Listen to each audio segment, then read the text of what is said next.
ஆத்ம வணக்கம். ஆத்மபிதா சுவாமி சிவானந்த பரமஹம்சர் அவர்கள் அருளிய பிராணாயாமம் மற்றும் சரியான கதி. மறப்பதற்கு வேண்டிய கதிதான் முன்னமே நாம் காண்பித்து கொடுத்தது. அதை முன்னமேயே படிக்காததால் தான் செத்து போகும் சமயத்தில் அந்த கதி கிடைக்காமல் 4, 5, 10, 20, 30 நாட்களும் ஏறக்குறைய ஓராண்டும் படுக்கையாய் கிடந்து சுவாசம் மேலே இழுத்து, அதாவது மேல் மூச்சு வாங்கி சுவாசம் முட்டி ஜடம் புண்ணாகி பழுத்து புழுத்து அப்புழுக்கள் குத்தி துளைத்து உணர்வில்லாமல் கிடந்து மிகவும் கஷ்டப்பட்டு செத்து போகின்றதை நாம் காண்பதில்லையோ?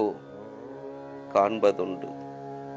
அப்பொழுது அவர்கள் அனுபவிக்கின்ற நரக கஷ்டங்கள் இன்ன விதத்தில் என்று அவர்களுக்கு சொல்ல முடியுமா? சொல்ல முடியாது. அதை பார்த்து கொண்டிருக்கிறவர்களாகிய நமக்கெல்லாம் எவ்வளவு கஷ்டம் தோன்றுகிறது. அப்பொழுது அவருடைய கஷ்டத்தை இன்ன விதம் என்று சொல்ல நமக்கு முடியுமா? முடியாது. எனில் இப்பொழுது காண்பித்த கதியை நாம் அபியாசித்திருந்தால் அந்த சமயத்தில் இப்படிப்பட்ட கஷ்டத்தை அனுபவிக்க வேண்டி வருமா? வராது. நிற்க. நமக்கு இப்பொழுது பிரம்மரந்திரம் மூடியிருக்கின்றதோ திறந்திருக்கின்றதோ? மூடியிருக்கின்றது.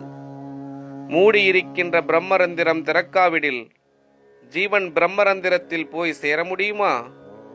சேர முடியாது. அது எப்படி என்றால், தன்னில் இருக்கின்ற ஜீவசக்தி பிரம்மரந்திரத்தை திறக்காமல் அத்துடன் சென்று முட்டி அதோ கதியாக வெளியில் போய் நசித்து போகின்றதால் தான் செத்து போகின்றது. அதனால் தன்னுடைய ஜீவசக்தியை வெளியில் விடாமல் தன்னுள்ளிலேயே மேல்கதியாக நடத்தி அந்த ஜீவனால் பிரம்மரந்திரத்தை தட்டி திறக்க வேண்டும். அவ்விதம் செய்து ஜீவன் பிரம்மரந்திரத்தில் லயித்து தானாகி தன்மயமாகி தீருகின்றதே மோட்சம்.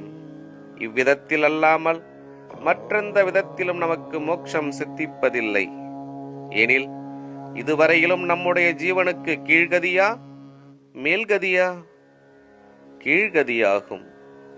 இந்த ஜீவன் கீழ்கதியாக போய் தன்னில் இல்லாமலாகி தீர்ந்தால் என்னவாகிறது? பிணமாகிறது. இப்பொழுது உம்முடைய ஜீவனுக்கு கதி என்னவாகிறது? மேல்கதியாகிறது. கீழ்கதியாயிருக்கிற ஜீவனுக்கு இப்பொழுது மேல்கதி வந்தது. எனில் உம்மில் உமக்கு மேலான பொருள் எது? ஈஸ்வரன். அப்பொழுது ஜீவன் ஈஸ்வரனோடு ஐக்கியமாயிற்று.